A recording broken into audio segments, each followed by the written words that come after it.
ay rated SPG. Striktong patnubay at gabay ng magulang ang kailangan. Maaaring may masiselang tema, lengguwahe, karahasan, sexual, horror o droga na hindi angkop sa mga bata. Ikinadismaya nga ni Lawin at Uwak ang daladalang balita ni Gabo. Umaasa pa naman ang dalawa na magagawa nga ni Gabo ang misyon.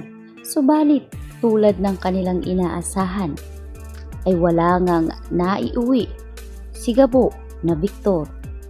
Kaya naman dinala nila si Gabo sa isang Chinese restaurant at doon ay kumuha sila ng order na sapat lang para sa 2 tao. Kaya nagtataka tuloy itong si Gabo kung bakit siya ay hindi isinali. Kaya naman dito na diniretso ni Gabo kung nasaan na ang kanyang pera. Napangiti itong si Uwak, sabay sabi na wala siyang perang matatanggap sapagkat hindi niya naman naisakatuparan ang misyon. Kaya sa galit ni Gabo ay dito niya sinabi na halos ibuwis niya ang buhay niya para lamang doon sa naturang tao.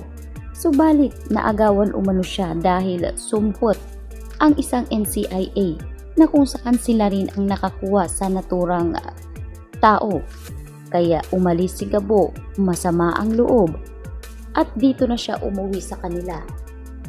Sinabon nga siya ng galit ni Betchay dahil akala ni Betchay ay may perang maiuuwi si Gabo kahit kakapiranggot lang para meron lang maipangtusto sa gamot ng kanyang amang si Rudy. Ngunit tulad pa rin ang inaasahan ni Betchay, wala ngang pera si Gabo ni 5 duling. Kaya si Betchay ay nagsimula ng maghuramentado sapagkat para bang wala lang kay Gabo ang buhay ng kanyang amang si Rudy.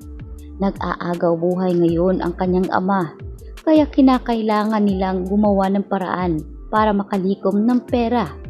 At dahil nga sa mga sinabi ni Betchay, ay nagpaalam nga ito si Gabo para maghanap muli ng pera. Kaya naman wala nang imik si Betchay at pinabayaan na ang binatang umalis. Dumiretso na si Gabo dito kay Pops. Nagdadalawang isip man ay sinubukan niya pa rin humingi ng panibagong misyon dahil kinakailangan umano ng kanyang ama ng pera. Kailangan itong maoperahan sa lalong madaling panahon.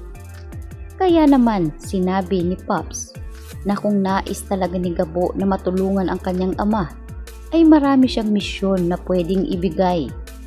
At kung ninanais talaga niyang gumawa agad-agad, ay kinakailangan umano ni Gabo na hanapin si Mr. Chan at kunin ang isang attache case na nakakapaloob doon ang bloke-bloking ginto sapagkat malaki umano ang magiging tulong nito kapag naisakatuparan ni Gabo ang misyon.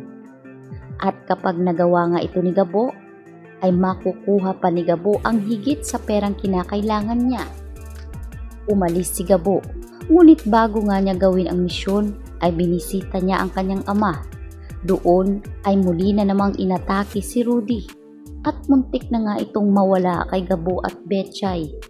Nagmamakaawa si Gabo kahit na malabo ang pagkakataon na marinig ito ng ama na kinakailangan umano niyang lumaban.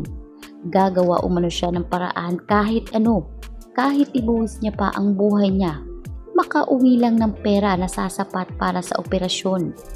Kaya nagpaalam si Gabo, dala-dala ang pag-asang makakakuha siya ng pera sa kanyang pagbabalik. Kaya naman doon ay ginugol nga ni Gabo ang kanyang oras at panahon sa kakahintay at pagmamanman sa tundo para malaman niya kung saan nga ba talaga nagpipirmi itong si Mr. Chan. Inuna na nga ni Gabo ang kanyang jewel shop na huli niyang nakita itong si Mr. Chan. Kaya doon ay nagmanman siya ng nagmanman.